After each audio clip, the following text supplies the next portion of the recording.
Can he do that decision smarter than me? I don't think सो। मैंने देखा जब मैं स्मार्टफोन लेके चल रहा था तो मेरी स्मार्टनेस घट रही थी और स्मार्टफोन की इज्जत बढ़ रही थी। गीता का दूसरा अध्याय, तीसरा अध्याय और चौथा अध्याय, 157 शायद श्लोक होते हैं। ये 157 श्लोक मैं डेली सवेरे पढ़ लूँ, ये मेरी प्रयास रहता है। It is ultimately has to be the conscious humanity driven mind of a human being which has to take the decision.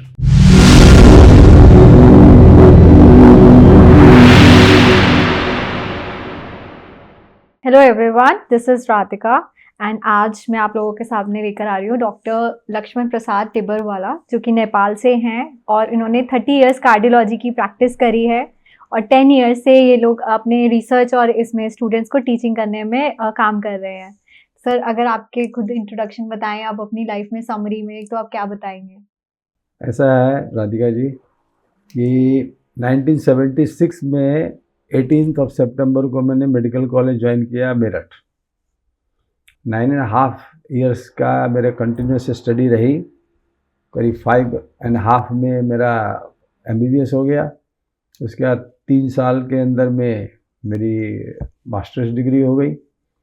बहुत बड़ा एहसान है मुझे, अपने टीचरों पे बहुत गर्व फील होता है कि इतने अच्छे टीचर हमारे रहे कि उन्होंने जाते समय इतनी बुद्धि मुझे दे के भेजी कि मैं जहाँ भी चाहूँ वहाँ पर जाके पेशेंट को देख के उनकी सेवा में मेरे हाथ से कुछ अच्छा काम होने की शिल्प सिखा दी उन्होंने। बात करने का तरीका, अपना क्या धर्म है, क्या आपका सेवा करना चाहिए, कितने अपनी परिवार को पालने के लिए कितना पैसा आपको कमाना है, वो भी ध्यान रखना चाहिए।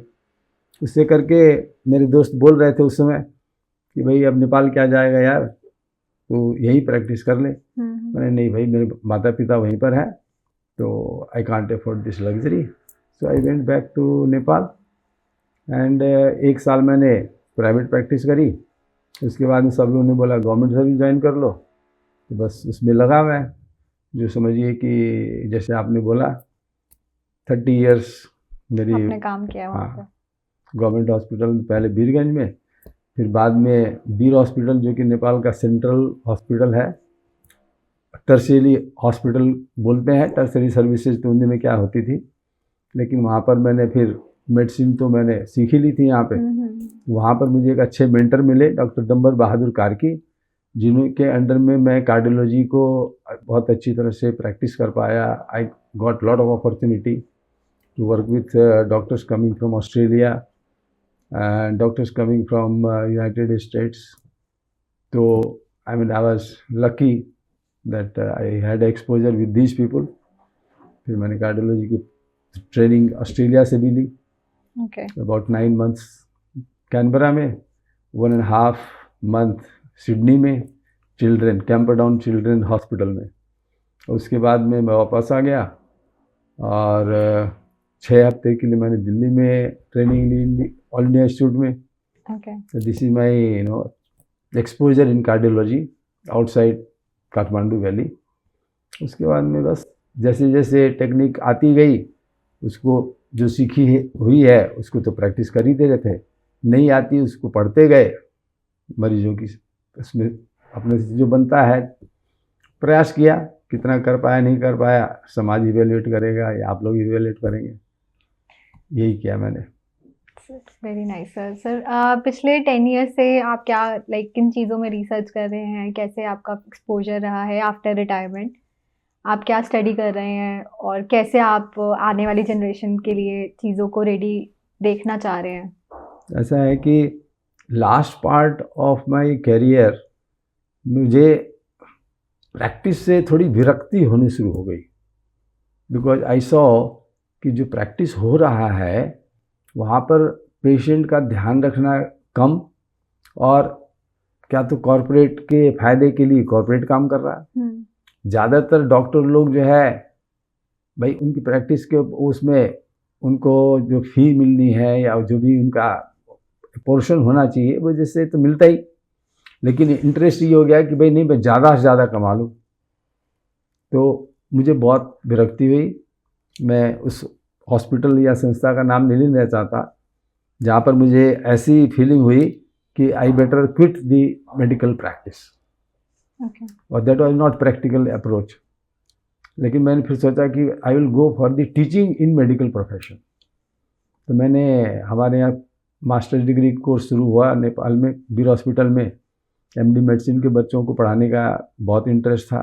उसमें भी कुछ पॉलिटिक्स होने से बहुत ज़्यादा मैं नहीं कंट्रीब्यूट कर पाया, बट आई वाज फाइन। जितना हुआ अपना दिया, नहीं तो बस अपना पेशेंट देखने के लिए कोई प्रॉब्लम था ही नहीं। बाद में मुझे अपॉर्चुनिटी मिला कि नेपाल में डीएम कार्डियोलॉजी की पढ़ाई शुरू हुई। ओके। और चूँकि मैं डीएम कार्डियोलॉजी नहीं किया हुआ था and I was teaching, suppose to teach, so that was a challenge for me. मैं कोर्स के अंदर में लड़कों को बोलता था, भाई ये चैप्टर कल हम डिस्कस करेंगे। मैं कोशिश करता कि अगर वो 4 घंटे पढ़ के आएगा तो मैं 6 घंटे पढ़ के जाऊँगा। And this is how this was taught to me by 2-3 आदमी का नाम लेना चाहूँगा मैं। एक तो डॉक्टर टंडन, कार्डियोलॉजी के, पीडियाट्रिक कार्डियोलॉजी के मास्टर माने जाते हैं इंडिया के लिए, नॉर्थ इंडिया में तो डेफिनेटली। वो स्टेथोस्कोप के आधार पे बहुत सारी डिजीजेज को डायग्नोज कर देते थे। और एक डॉक्टर साहब का नाम मुझे नहीं याद आ रहा अभी, वो हेड ऑफ द डिपार्टमेंट थे। तो ये 2 ऐसे डॉक्टर हैं जिन्होंने भी डीएम कार्डियोलॉजी नहीं पास किया था, बट दे डिमॉन्स्ट्रेटेड कि हम लोग ने इतनी अध्ययन करके इतने स्टफ हैं हम लोग कि डीएम को हम लोग पढ़ा सकते हैं। And that was the factor. जब मुझे लगा कि भाई तुम कैसे पढ़ाओगे, तुम तो पढ़े नहीं हो डीएम कार्डियोलॉजी, मैंने कहा जैसे उन्होंने पढ़ाया वैसे मैं ही पढ़ा दूंगा, थोड़ी मेहनत करनी पड़ेगी।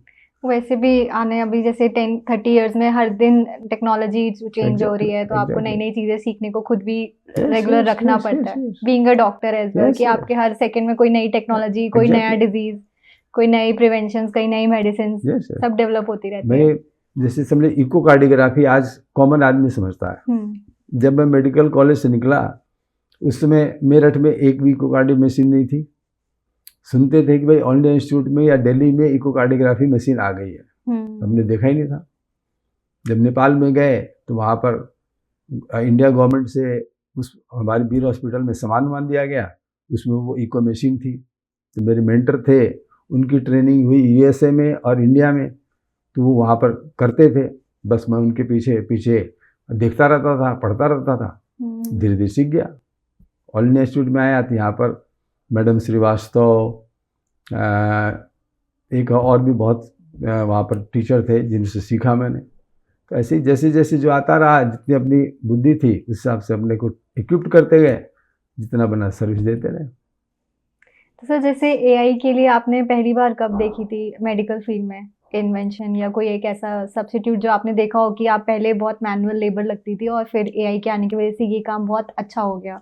देखिए राधिका जी, एआई जो कार्डियोलॉजी में कब आई ये तो मैं नहीं बता सकता, क्योंकि मेरी पर्सनल लाइफ में ये जब से ये स्मार्टफोन कहने वाली चीज़ आई तो तभी मुझे लगा कि यार ये इसमें कुछ है गड़बड़। तो मैं I was not very happy to take even a smartphone.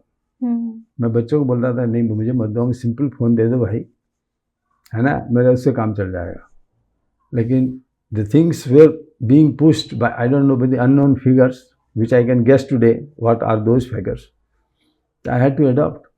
अब मैंने देखा जब मैं स्मार्टफोन लेके चल रहा था तो मेरी स्मार्टनेस घट रही थी और स्मार्टफोन की इज्जत बढ़ रही थी।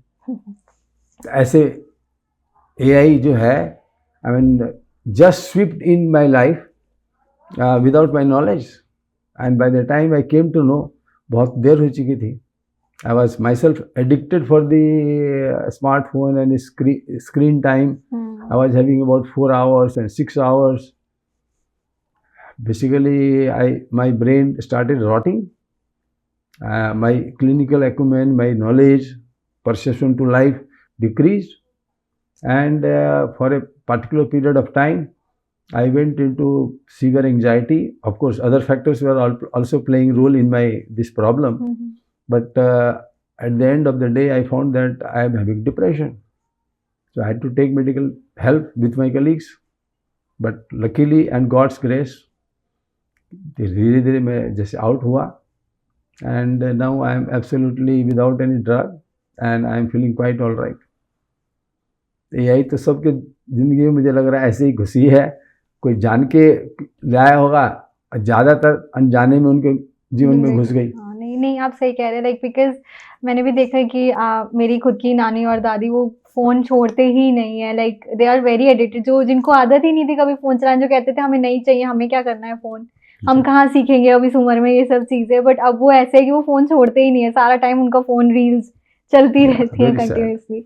आज ये देख लीजिए, पहले डिमेंशिया मुझे लगता था, मेरी मदर का मैं देखूँगा तो I think till the age of I think 80 की एज तक वो कहती थी नहीं नहीं मुझे चलने दो, नहीं नहीं मुझे किताब दो मैं पढ़ूंगी, नहीं नहीं मुझे वो भजन सुना और ये मेरे लिए तुम लोग ये कहानी सुनाओ मैं सुनूंगी।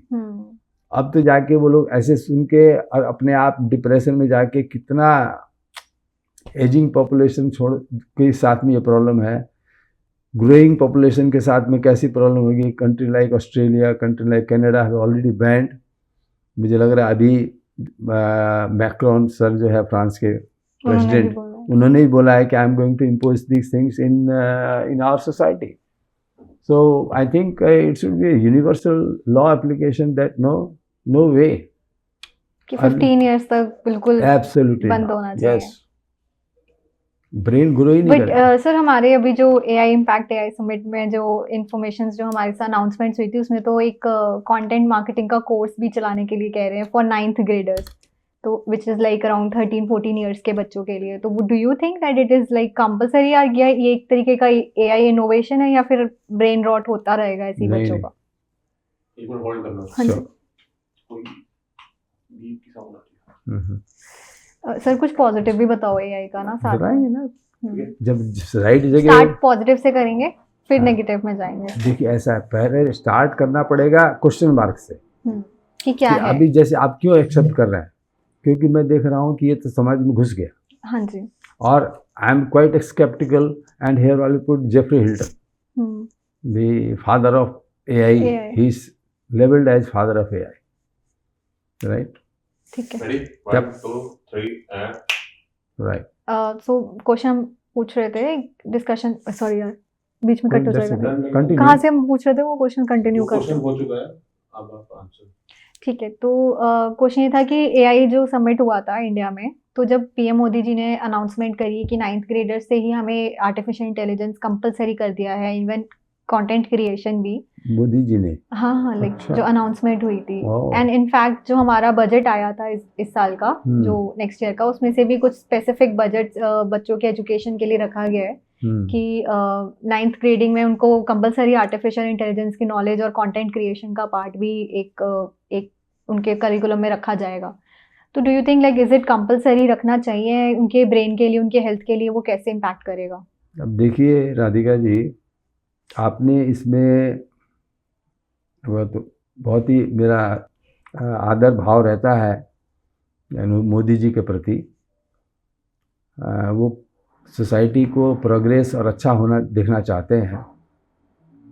मुझे लगता है कि अगर वो एडवाइस दे रहे हैं तो उनको पीछे से फीडबैक ऐसा मिला है कि वो बोल रहे हैं, तो आई विल डबल चेक कि भाई सही में वो चाह रहे हैं कि कोई आदमी सब उनको एडवाइज कर रहा है। मोस्ट लाइकली कोई एडवाइज कर रहा है। ही कर रहे होंगे जो एडवाइज कर रहे हैं वो वहाँ पर हमको थोड़ा सा एक बार पिंच ऑफ सॉल्ट बोलते हैं ना, पिंच ऑफ सॉल्ट के साथ में उस चीज़ को एक बार तो मैं हाथ में रखूँगा, लेकिन खाऊंगा नहीं मैं अभी। And I will do my research, talk to the people again, is it really that we want to do this और नॉट?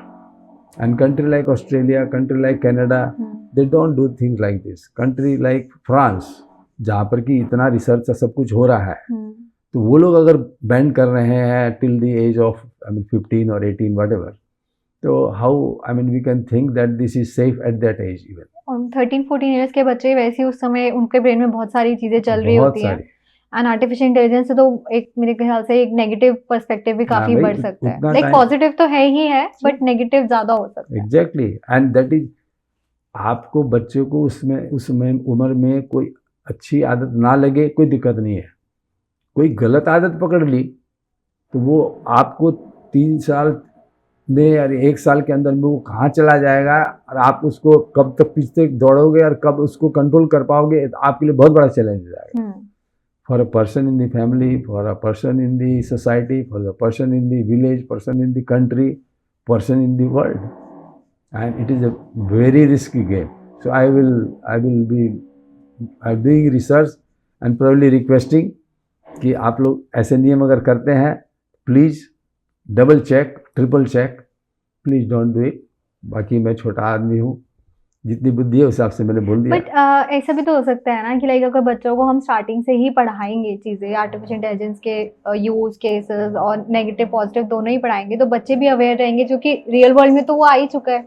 तो एक प्रिपरेशन करना भी तो ज़रूरी है ना बच्चों को। देखिए ऐसा है, जो मैं समझता हूँ साइकोलॉजी, मनुष्य की साइकोलॉजी क्या होती है, उसको आप पॉजिटिव नेगेटिव दोनों बता दीजिए। हाँ, तो पॉजिटिव वो ट्राई करेगा कि नहीं करेगा मुझे नहीं मालूम, नेगेटिव वो जरूर ट्राई करेगा। मैं आपको बोलूँगा कि भैया तू सिगरेट मत पिया, सिगरेट मत पीना ही, तो आप चांसेज है शायद 1 हफ्ते के अंदर में एक बार जरूर सिगरेट ट्राई कर लेंगे आप। अगर आप ज़्यादा बोलोगे तो ज़्यादा बोल रहे हैं या उसके दिमाग में हो गया अच्छा इस चीज़ के कुछ लिए ऐसा है, चलो देखते हैं ना क्या होता है। दैट इज इंक्विजिटिव माइंड, वो एक्सप्लोर करना चाहेगा, and he has got lot of, I mean curiosity generate curiosity नहीं है, इट इज हार्मोन का खेला है। Okay, now he is secreting lot of testosterone. Testosterone is something that shows energy and confidence and he is ready to burst, वो दीवार तोड़ने के लिए तैयार है, वो take challenges, challenge another people. तो वो आप उसमें आप दोनों दीजिएगा तो हो सकता है कि वो आपके नॉलेज में आने से पहले वो तो 1-8 किलोमीटर दौड़ चुका होगा अंडर द कारपेट। तो अभी इतना स्मार्ट बनने की ज़रूरत नहीं है, पॉजिटिव नेगेटिव।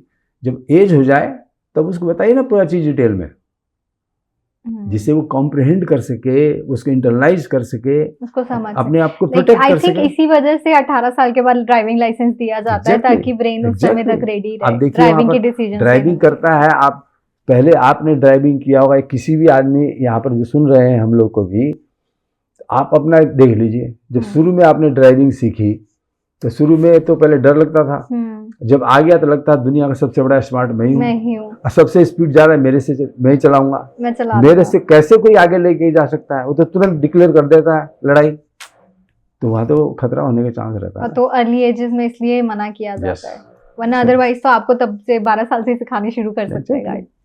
नहीं, आई अंडरस्टैंड। तो अब मतलब एक एज अप्रोप्रिएट कंटेंट आप सीखना जरूरी है। यस, और आपका सिस्टम अगर समझ लीजिए सारा कंट्रोल सिस्टम चल रहा है कि जो भी वो देख रहा है, वो आप मॉनिटर कर रहे हैं, उसको रेस्ट्रिक्ट कर देंगे, उसको वार्निंग दे देंगे तुरंत ही। मैंने कोई चीज़ गलत चीज़ 1 मिनट देखी, आपको पता चल गया, आप पापा के पास खबर आ गई, बेटा तुमने क्या किया, कल 1 मिनट देखा था ऐसी गंदी चीज़, और पापा सॉरी गलती हुई। अगर सिस्टम तो ऐसा नहीं है अपना, आज जो देख रहा हूँ मैं, तो I mean it has to be updated. अगर ऐसा होता है तो फाइन, नहीं तो ज़्यादा इसमें हड़बड़ करने की जल्दी क्या है। एआई में इतना स्पीड से भाग रही है कि human race is not able to compete. आज आप कुछ पढ़ते हो, देखते हैं कि अरे कल वो बन के सामने आ गया, 1 हफ्ते के बाद तो भाई वहाँ पहुँच गया। वो तो इंडिविजुअल लेवल पे पॉसिबल ही नहीं है उतना नॉलेज को आई मीन कॉम्प्रहेंड करना एंड एग्जीक्यूट करना। तो इसमें जल्दी नहीं करना चाहिए, धीरे चलें, अपन धैर्य के साथ में करेंगे, स्लो होके करेंगे, मेंटल हेल्थ ठीक रहेगा, फिजिकल हेल्थ पे डिस्टरबेंस नहीं होगी, हंसते हंसाते खेलेंगे खाएंगे, अपना आगे बढ़ेंगे। एग्रीड। एक सेकेंड ना, क्वेश्चन देख लेते हैं। ओके सर, जैसे आपने बताया 40 इयर्स से आप इंडस्ट्री में वर्किंग है, तो क्या क्या चेंजेस आपने टेक्नोलॉजी में देखे हैं in terms of your innovations, doctors के काम करने के तरीके और पेशेंट्स के रिस्पॉन्स के तरीके, उन सभी से इन्वॉल्व होते हुए हॉस्पिटल का चाल चलन, चलने का तरीका, बहुत चेंज। क्या क्या बड़े बड़े चेंजेस क्या थे? जैसे मैंने आपको बताया, ईसीजी इलेक्ट्रोकार्डियोग्राम उसमें अवेलेबल था, स्टेथोस्कोप अवेलेबल था, एक्सरे अवेलेबल थे, उससे ही पूरी कार्डियोलॉजी प्रैक्टिस चलती थी। धीरे धीरे फोनोकार्डियोग्राफी आया, वेक्टर कार्डियोग्राम आया। वो सब टेक्निकल चीज़ बोलने से खास मज़ा नहीं है। नहीं आप बताइए। इकोकार्डियोग्राफी जो है मेरठ मेडिकल कॉलेज में नहीं थी। सुना कि भाई दिल्ली में आया हुआ ऐसे करके, वहाँ पर अल्ट्रासाउंड नहीं था, वो कि दिल्ली में अल्ट्रासाउंड हो रहा है। तो that was the starting phase जहाँ पर हम लोग की ट्रेनिंग कंप्लीट हो गई। We are not expose to it. और आज आप इकोकार्डियोग्राफी मशीन खोजोगे तो 3 टायर सिटी के बाद छोड़ दिए, मुझे लगता है इवन पीएससी तक भी इकोकार्डियोग्राफी मशीन पहुँच गई होगी, कोई बड़ी बात नहीं। इकोकार्डियोग्राफी आज के दिन में तो ऐसा टेस्ट है कि लोग वाग अपने जाके बोलते हैं भैया मेरे इको कर दो, मेरा थोड़ा सा दिल में तकलीफ मालूम दे रही है, सॉरी। हाँ तो ऐसी हो जाती है। अब जो है ऐसे ही कर लेते हैं लोग। तो उसके बाद में आप अगर गिनाऊँ मैं क्या क्या आया, तो भाई पहले एंजियोग्राफी आई, फिर एंजियोप्लास्टी आई, फिर बाईपास सर्जरी आई। कितना डेवलपमेंट है। पहले कार्डियक सर्जरी के अंदर में वाल्वोटमी करके सर्जरी होती थी, फिर वाल्व को रिप्लेस करने की सर्जरी आई, फिर अब नहीं रिप्लेस नहीं करेंगे, उसी में उसको रिपेयर कर देंगे, वो आई टेक्निक। आज के दिन में बिना सर्जरी किए हुए पैर की नसों के द्वारा हार्ट तक ले जाके नया वाल्व लगा देते हैं बिना सर्जरी करके। तो ये तो ऐसा हो गया है कि अगर वो बोलेंगे तो मुझे लग रहा है 2-1 घंटे तो उसी में लग जाएंगे हम लोग को बात करने में, बहुत ज़्यादा। और अच्छी चीज़ें क्या क्या थी, लाइक सारी अच्छी चीज़ें हैं आने की वजह से। यस, हमारे यहाँ जो है मुझे लग रहा है उन दिनों में वो एंजियोग्राफी वाली जो पहले आदमी जिसने करी एंजियोग्राफी, तो पेशेंट में तो कर नहीं सकता वो, तो अपने आप की निडल पंक्चर करके अपने शरीर में वायर जो है वो हार्ट तक लेके गया, और जाके एक्सरे के मशीन के सामने में फ़ोटो खिंचवा के उसने डिमोन्स्ट्रेट किया कि भाई देखिए ऐसे करके ये टेस्ट किया जा सकता है। This happened during this 40 years time. तो बहुत ज़्यादा मतलब आजकल लाइक पेशेंट्स के लिए काफ़ी इजी हो गया डायग्नोस करना, और इनकी टेक्निकल एवोल्यूशन की वजह से इजी भी हो गया है और डिफ़िकल्ट भी हो गया है। इजी क्यों हो गया है कि टेक्निक्स बहुत ज़्यादा है। डिफ़िकल्ट क्यों हो गया है क्योंकि उसको राइट पर्सपेक्टिव, राइट ऑर्डर में, in the right interest of the patient होता है, दिस ऑल पॉजिटिव। लेकिन हुआ कि बस आया, अब ये कर सकता हूँ मैं जांच, ये कर दिया, मैं ये कर सकता हूँ मैं ये जांच कर दिया, मैं ये जांच करूँगा तो मुझे ये फ़ायदा हो जाएगा, फिर कर दिया। तो बेचारा तो गरीब आदमी, ज़रूरत नहीं है वो भी टेस्ट हो रहे हैं और उसके पैसे खर्च हो रहे हैं। तो ये तो डबल एजेड सॉर्ड है। तो जैसे अब जब कार्डियक अरेस्ट अगर या हार्ट अटैक किसी को आता है तो कितनी देर पहले पता लग सकता है विद टेक्नोलॉजी, कि कितने दिन पहले या कितने महीने पहले पता लग सकता है? ये जो है मतलब क्या है कि वो अलग अलग स्टेज होती है। अगर किसी को हो गया पहले और उसमें उसने कोई जांच नहीं कराई, तो अगर 3 महीने बाद भी जाएगा चेक कराने तो पता लग जाएगा कि भाई तुमको तो पहले हार्ट अटैक हो रखा। अच्छा। मतलब आपको हार्ट अटैक आ जाए और आपको कुछ नहीं पता चले, ये भी संभव है।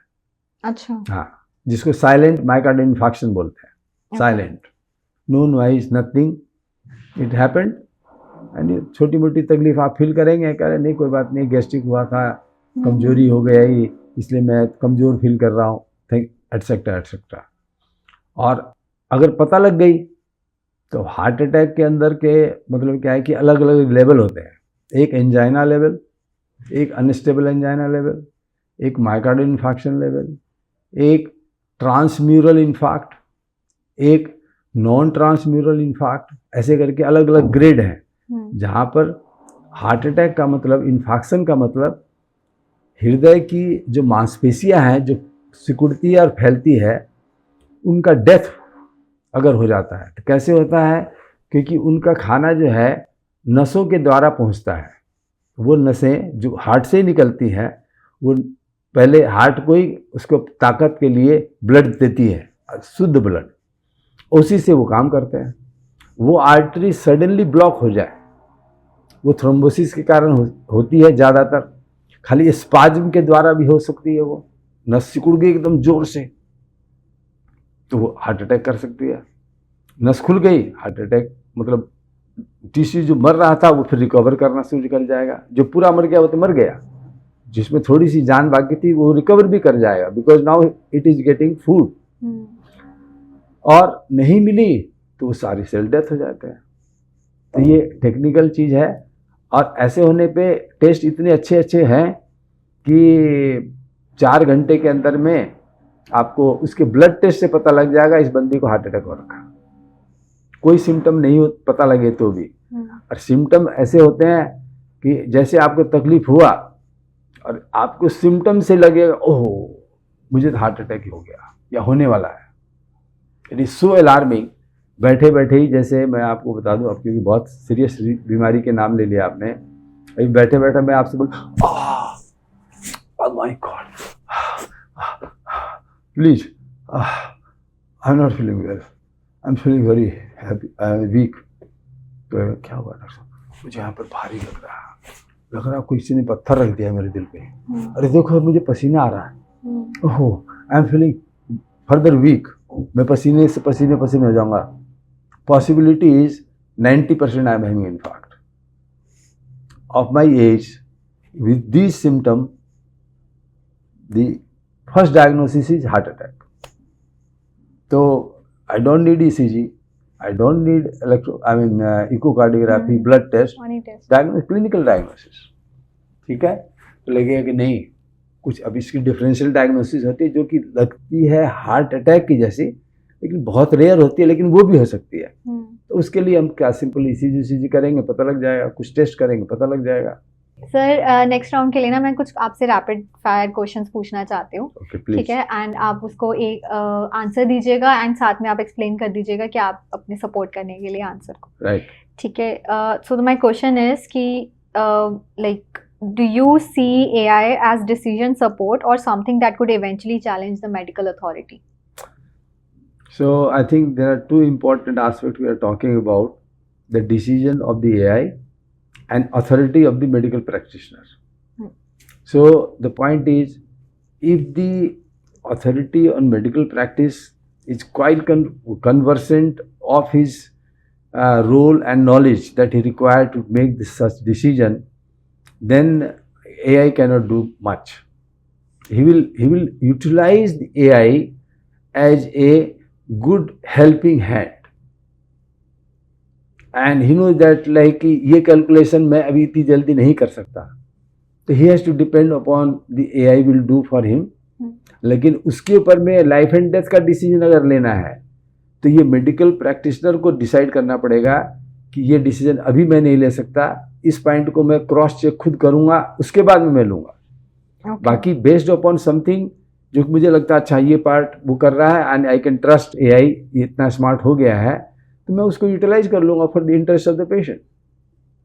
सो it is ultimately has to be the conscious humanity driven mind of a human being which has to take the decision. Okay. So if second question is, if an AI system disagrees with senior cardiologist, Yes. whose judgment should win? I don't think कि ऐसे आपको AI नहीं बनाने चाहिए जो ये challenge करे medical practitioner को कि आपसे अच्छा डिसीजन मैं ले रहा हूँ, तो वो ठीक नहीं होगा, क्योंकि that is a machine, right. आपको दिस इज आर्टिफिशियल इंटेलिजेंट है, सब कुछ है, नॉलेज ज़्यादा उसके पास में है, डाटा उसके पास ज़्यादा है, लार्ज लैंग्वेज मॉडल से वो अपना डिसीजन ले रहा है, वो सारा फैक्टर मुझे नहीं याद हो, it's possible, but clinical decision making में can he do that decision smarter than मी?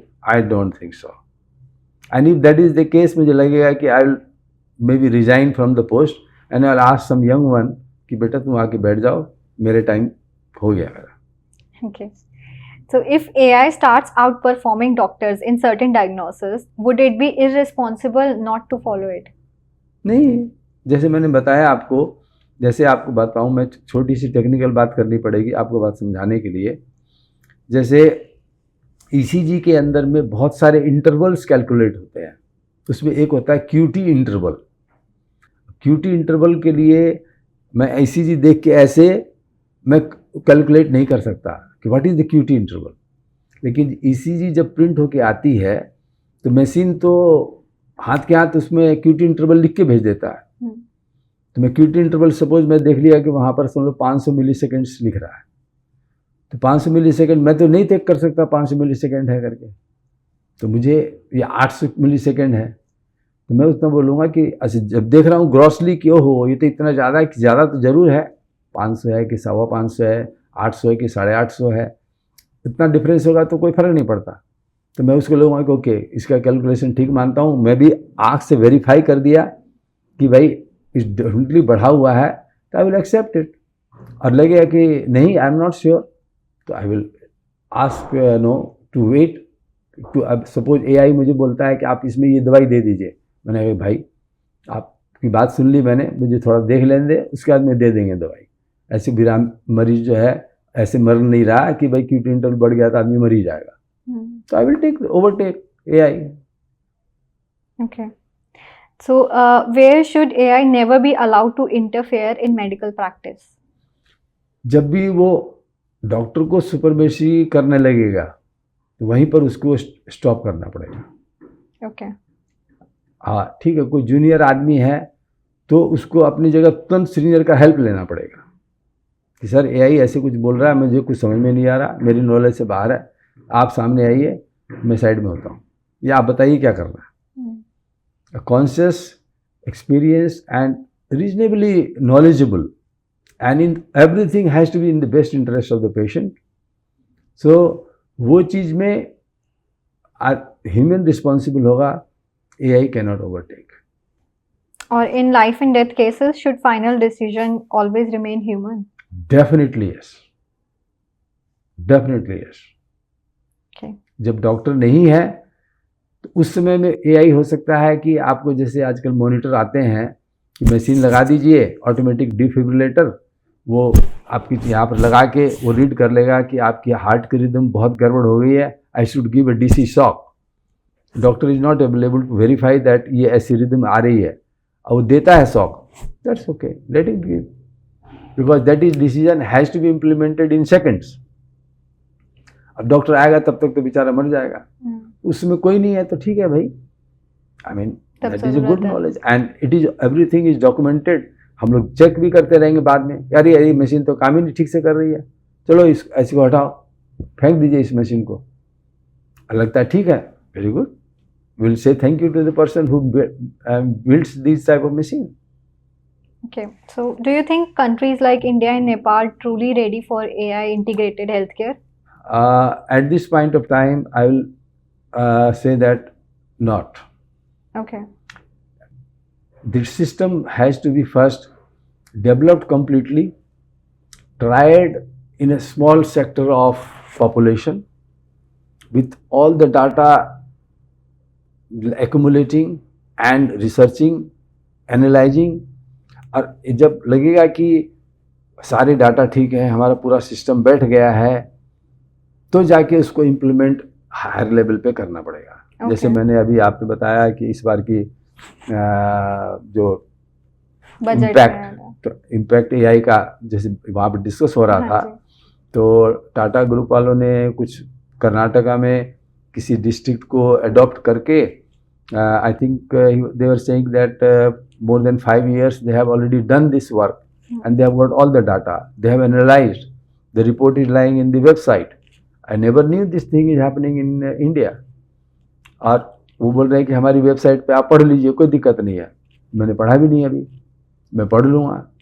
उसके बाद मैं चाहूँगा कि इसको मेडिकल जर्नल में आप पब्लिश कराइए and let it this information be spread like fire in the country, कि सारे मेडिकल प्रोफेशनल, सारे कार्डियोलॉजी वाले आदमी उसको देख लें, and once they are reassured, and हम लोग को ग्राउंड रियलिटी भी पक्की है कि जो वहाँ पर छपा हुआ है सारा सिस्टम चेक करने के बाद में लगता है कि no it is now doing its job to the optimal नहीं, एक्चुअली एम तो ये करना चाहिए मोर देन ऑप्टिमल।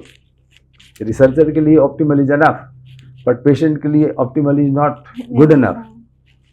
तो वैसे एकदम पक्का होने के बाद में देन हमारी डेमोग्राफी इतनी है कि if you do this, I mean, we can demonstrate to the world that we are the fastest to catch up this and in going in a positive direction. Okay, is there any risk that young doctors might lose independent thinking if they rely too much on artificial intelligence? Oh yes. If they get addicted to AI and they withdraw their hand from hard work that they are supposed to do in the practice of cardiology, I mean, not only they are going to be in problem, they will make lot of population of our country and the village and everywhere at risk. Because why cardiology? It may be gastroenterology, it is neurology. I mean, आदमी को मरने में तो कोई भी factor से मर जाएगा, है ना? तो people will be dying left and right, और फिर मेडिकल प्रैक्टिशनर्स वगैरह, फिर इसमें बहुत पॉलिटिक्स आएगी, things will be covered under the carpet, बहुत सारा काम होने लगेगा. That is absolutely not required. This यही वो पॉइंट है जहाँ पर हम लोग को प्रिकॉशन लेना ही पड़ेगा before you make this sort of a absolutely fluid state in the society and in medical practice. So, if AI systems are trained mostly on urban data, could they misdiagnose rural or poorer population? Yes. देखिए ऐसा है कि rural और urban population में बहुत difference है ना. होने के लिए आज के दिन में तो ऐसे देखा जाए, अर्बन पॉपुलेशन में बहुत ज़्यादा रिस्क से वो लोग प्ले करते हैं. रूरल वाले अगर मेहनत कर रहे हैं तो वो इससे बेटर है. लेकिन क्या पता वो लोग मेहनत वो भी कर रहे हैं कि नहीं कर रहे हैं. अय्याशी और आराम करने में तो मनुष्य बहुत ही आलसी और लालची है. तो ये फर्क नहीं पड़ता कि आप रूरल हो कि अर्बन हो, क्योंकि पॉसिबिलिटी इज ऐसा होने का. तो इंडिविजुअल लेवल पे अपने को डिसीजन करना पड़ता है. तो may be the decision is same. अगर गांव में बैठा हुआ आदमी वैसे ही रईस को जैसे बैठा हुआ है, काम उम करता नहीं है, सिगरेट पीता है, बीड़ी पीता है, दारू पीता है, अनाप शनाप, तो भाई साहब तो अर्बन पॉपुलेशन के जैसे हो ही गए ना. और अर्बन में रह के जो सवेरे उठ के योगा प्राणायाम करता है, एक्सरसाइज करता है, सारी सात्विक खाना खाता है. और सात्विक मैं इसलिए बोल रहा हूँ कि मैं हिंदू हूँ तो मेरे मुँह से वही निकलेगा. मतलब ऐसा जो हेल्दी है to the best of his knowledge. So he is saving himself. So maybe he is as good as the person living in the village. Okay. Why did medicine tolerate ineligible prescription for so long? देखिए ये तो आपने ऐसा प्रश्न कर दिया. Practical implementation के लिए ना. Exactly. जब ये चीज़ हो रही थी अपने इंडिया और नेपाल की पॉपुलेशन में, we are the people who are witnessing this maybe from scratch. पहली बार जैसे अगर खाज करी गई उस स्टेज में हमने स्कूलों को, हम लोगों ने, मैंने ही नहीं, हम लोगों ने अच्छी तरह से देख लिया. और मेरे जैसे बहुत होंगे, मैं तो एक पिद्दी सा डॉक्टर हूँ, मेरे जैसे बहुत सीनियर डॉक्टर भी हैं, मेरे से इंटेलिजेंट भी डॉक्टर हैं, मेरे फ्रेंड्स मेरे से भी इंटेलिजेंट हैं, बहुत सारे और इंटेलिजेंट लोग हैं. सब लोगों ने देखा. प्रॉब्लम यहाँ पर क्या हुई कि जिन्होंने देखा सब लोग नहीं बोले कि मैं क्यों बोलूँ. एक बार बोल दिया ना, नहीं मानता, मैं क्यों अपना दिमाग ख़राब करूँ. मुझे पता है जब हम लोग छोटे थे और हम लोग बच्चे में समझिए स्कूल से भाग के गुच्चा खेलने चले जाते थे, तो गांव का जहाँ पर मैं पला कोई भी बुढ़ा आदमी देख लेता था तो बोलते, आओ तो बेटा इधर, तुम फलाने के लड़के हो ना. हाँ जी. तुम यही खेलने के लिए अभी आए हो घर से, स्कूल से भाग के आए ना तुम. ताऊ जी, चाचा जी प्लीज़ बाबू जी को मत बोलिएगा, मम्मी को जो मत बोलिएगा, उनको तकलीफ़ होगा, पिटाई भी खा जाऊंगा मैं. तो पहले ऐसे लोग एक दूसरे के बच्चों को ऐसे देखते थे गांव भर के सारे. हाँ, नहीं सही बात है. और अब जाके मतलब ही क्या है, मुझे पड़ोसी का होगा, पता ही नहीं है कि उनके बच्चे हैं, ये भी नहीं मालूम. और बर्बाद हो रहा तो हो रहा है, किस किस को ठीक करेंगे. तो भैया सोसाइटी बहुत चेंज हो चुकी है. अब हम लोग को बहुत ज़्यादा समय कितना उल्टा चल रहा है मेरे से ज़्यादा और लोग समझते हैं। तो अभी तो बहुत कॉशियसली वॉक करने के लिए और इंटरवेंशन करने का समय दिखता है मुझे। Sir, last question rapid fire का, will AI reduce health care cost और create two tier system between elite hospitals and smaller clinics? देखिए, अगर सही डायरेक्शन में एआई का इंटरवेंशन हमने सोसाइटी में किया, जो मैं छोटी बुद्धि में जो आ रहा है, तो सर्विस को बहुत ही सिंपल ढंग से और इतना अच्छी तरह से इम्प्लीमेंट किया जा सकता है कि गरीब आदमी भी बड़े सम्मान के साथ जी सकता है, उसकी उतनी सेवा हो सकती है, रादर उससे ज़्यादा सेवा हो सकती है as compare to the previous time. But there is a big but. Right perspective में, राइट डायरेक्शन में, राइट सुपरविजन में, राइट मॉनिटरिंग में, राइट इम्प्लीमेंटेशन में अगर हर एक आदमी लगा हुआ है, मेरी गलती हो सकती है, मुझे कोई बताने वाला बता दे, वो उसको एक्सेप्ट करने आना पड़ेगा। तो ऐसे माहौल से अगर हम लोग जाएंगे तो मेडिकल प्रैक्टिस ही नहीं, पूरी सोसाइटी को एआई से बहुत ज़्यादा फ़ायदा मिलेगा। लेकिन वही वाली बात है, डबल एजेड शॉर्ट, जहाँ सावधानी हटी दुर्घटना घटी। ठीक है, that brings to the conclusion of our podcast. आप 10 इयर्स में, नेक्स्ट 10 इयर्स में कहाँ हेल्थ केयर को देख रहे हो? लाइक अभी जितनी फास्टली इम्प्लीमेंटेशंस चल रही हैं, तो after 10 years what do you think कि क्या होगा हेल्थ केयर सिस्टम का लुकआउट? आपका बड़ा इंटरेस्टिंग क्वेश्चन है। अभी मैं एक सेशन अटेंड कर रहा था, वहाँ पर ये लोग बात कर रहे थे, बहुत दुनिया के बहुत ही experience and knowledgeable persons, medical fraternity वाले भी ज़रूर होंगे इसमें। बात हो रही थी कि एआई में रिसर्च जो चल रहा है, ये रिसर्च आगे कैसे बढ़ेगा और इतने दिन बाद क्या होगा। सब लोग ऐसे बोल रहे थे कि भाई ये तो कोई नहीं बोल सकता है, इसकी स्पीड जो है किस स्पीड से भाग रही है या 10 साल में क्या होगी, मुझे नहीं लगता कोई प्रेडिक्ट कर सकता है। बस इतना है कि अगर फूंक फूंक के चले तब जैसे आगे बढ़ेंगे, आगे तो बढ़ेगा ही एआई, बस डायरेक्शन गलत नहीं हो जाए उस पर हम लोग को ध्यान देना चाहिए। वहाँ पर जो है, अब नाम मुझे याद नहीं है, वो 5-6 आदमी का पैनल था और उसमें 2 आदमी ऐसे थे कि भैया तुम ये शोले फिल्म में बसंती वाला जैसे बोलती थी बसंती, वैसे आप बोल के अपना काम आगे ना बढ़ाएं। बोल रहे हैं ज़्यादा, सुन रहे हैं कम, है ना, और से समझ रहे हैं मैं कुछ नहीं बोल रही हूँ, मैंने तो नाम ही नहीं अभी तक बताया अपना, जबकि 4 बार वो बसंती बता चुकी थी पहले। ये ही एग्जाम्पल वहाँ दिया गया। अब वहाँ पर ऐसे भी आदमी थे जो एकदम वो बोल रहे थे कि एकदम ठीक है, हम लोग आगे बढ़ना चाहिए। तो इसका सही रास्ता मिडिल पाथ है, न पूरा ये सही है न वो सही है। इसमें अब मैं लक्ष्मी नारायण जी का नाम लेना चाहूँगा। उनका एक स्टेटमेंट आया कि people are running at a fast speed towards a Cliff.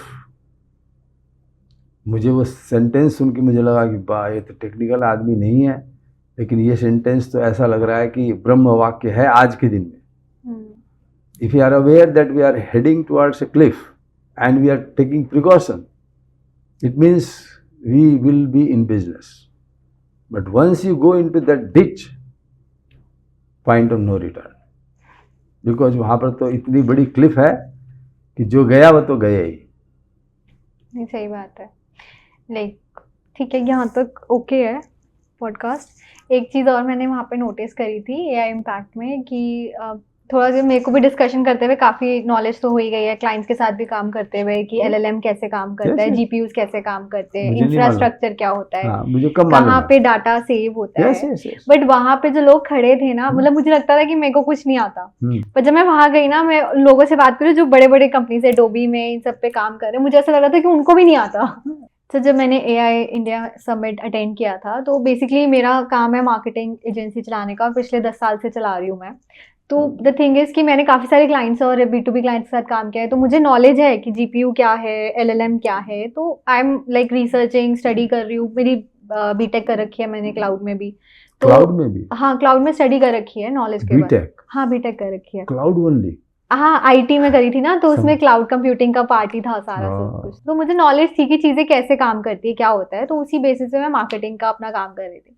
तो जब मैं वहाँ समिट में गई, तो आई वाज एक्सपेक्टिंग कि मुझे कुछ नहीं आता है, लाइक इट्स वेरी डिफिकल्ट चीज़ें, काफ़ी हाईटेक चीज़ें हैं। बट जब मैं वहाँ लोगों से बात करी थी ना, तो आई रियलाइज एक पॉइंट पे तो ये था कि एक जो सामने समझा रहा है मुझे चीज़ें, उसको लामा और एलएलएम में फ़र्क ही नहीं पता था। तो आई थिंक कि लोग काम कर रहे हैं, उनको आता नहीं है अभी एआई, और लाइक एवरीबॉडी थिंक्स कि बहुत ज़्यादा है। क्या आपको क्या लगता है, इस पे पर्सपेक्टिव क्या होगा? मुझे ऐसा लगता है कि किसी को आता नहीं है कुछ भी नहीं, ऐसा इस नहीं टाइम है, पे। ऐसा नहीं है। और अगर आता भी है तो they are also growing with it, like नहीं, अभी सीख रहे हैं वो वो लोग भी नहीं है। एक्चुअली हो क्या रहा है, हर एक आदमी अपने पिन होल विजन के साथ आगे बढ़ रहा है। हाँ, और जितना वो देख रहा है, वो समझता है कि बस मैं ही एक्सपर्ट हूँ। ये अभी का एजुकेशन सिस्टम ये सिखाता ही नहीं है कि वो बोले कि मुझे नहीं आता। आप बात कर लो किसी से, कोई नहीं बोलेगा ये तो आपको मुझे नहीं आता। हाँ, वो कुछ न कुछ बोलेगा ही। अब वो कार्डियोलॉजी की प्रैक्टिस में ये दवाई खानी है, वो मुझे सलाह दे देगा, आप नाइट्रोग्लिसरीन खा लो, आपको एस्पिरिन खा लेना चाहिए। ये नहीं पूछेगा सर आप करते क्या हो। अब मैं बोलूँगा कि मैं डॉक्टर हूँ, अरे बहुत डॉक्टर देखे हैं यार मैंने।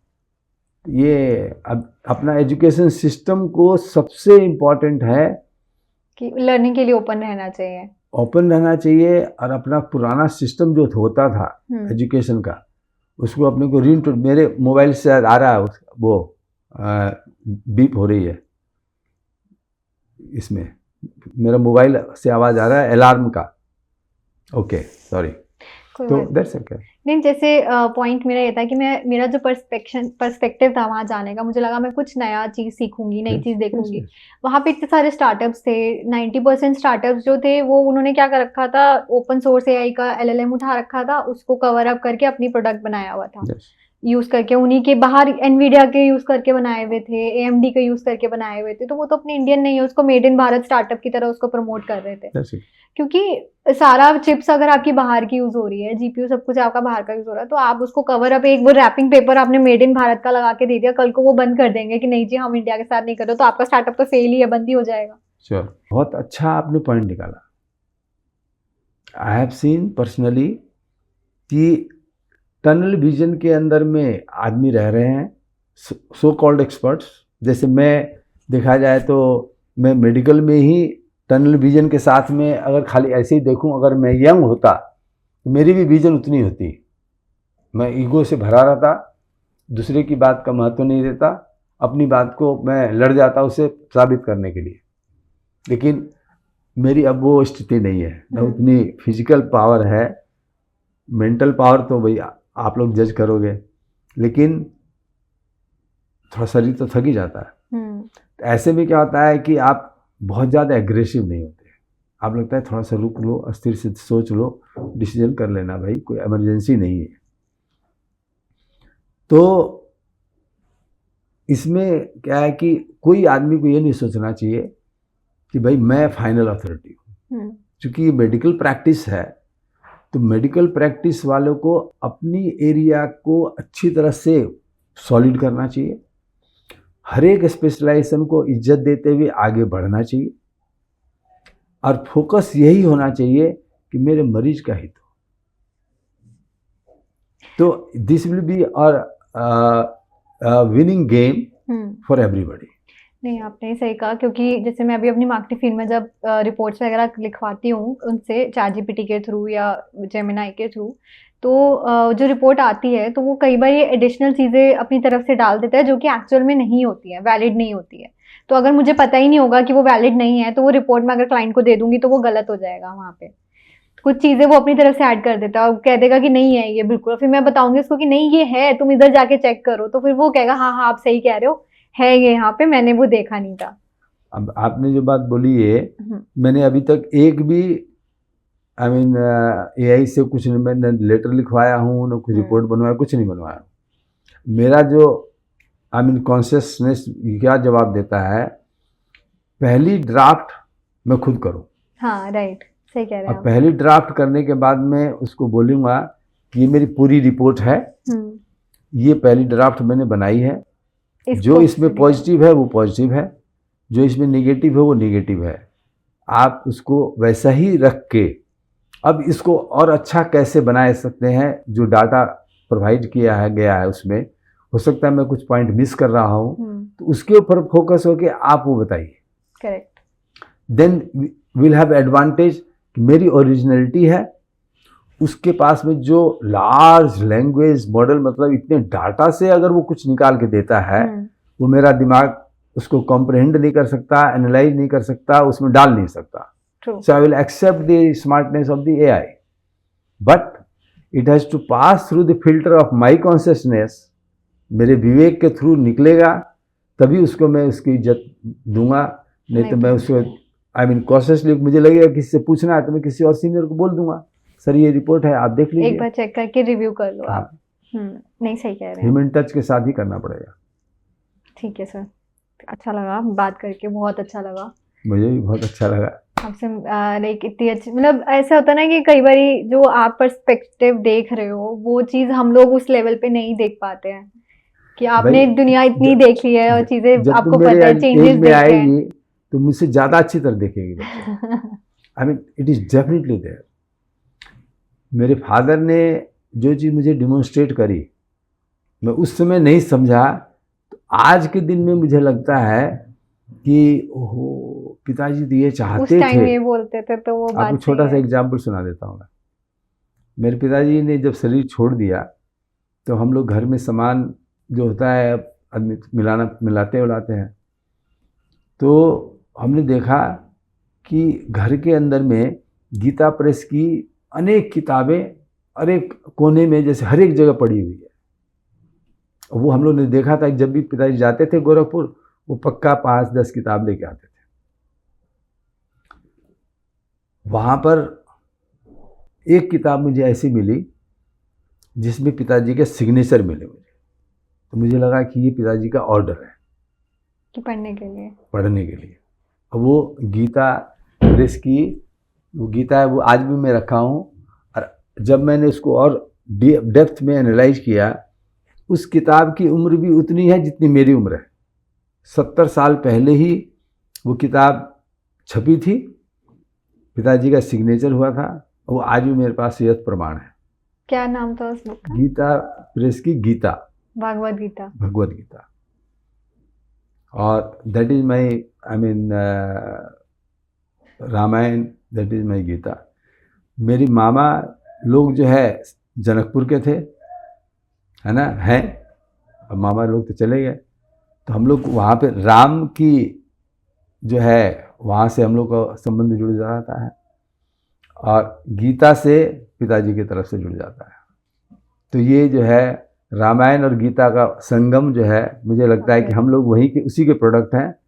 हम लोग का बहुत बड़ी इज्जत, मैं कंपनी में और मेरे बड़े भाई साहब और भी कहना परिवार के लोग को मैं उम्मीद करता हूँ कि अगर कोई नहीं कर रहा है वो और इससे जुड़ेगा। रोज पढ़नी चाहिए, एकदम पढ़नी चाहिए, क्लैरिटी मिलती है एकदम। आप लोग जैसे मैंने जो गणेश जी का स्तोत्र, सरस्वती जी का स्तोत्र भी सुनाया मैंने, वैसे गीता का जो है मैं नित्य, अब ये ऑफ द रिकॉर्ड होगा, रिकॉर्ड इसमें हो जाए कोई दिक्कत नहीं, अपना एडिट कर लीजिएगा, नित्य प्रयास करता हूँ गीता का 2रा अध्याय, 3रा अध्याय और 4था अध्याय, करीब करीब 72 और 85, 157 शायद श्लोक होते हैं। ये 157 श्लोक में डेली सवेरे पढ़ लूँ, ये मेरी प्रयास रहता है। मेडिटेशन का भी काम करता है वो साथ साथ? मेडिटेशन भी है वो, उसको खाली बस आंख बंद करके करना है और याद हो जाए तो उससे बढ़िया कुछ नहीं है।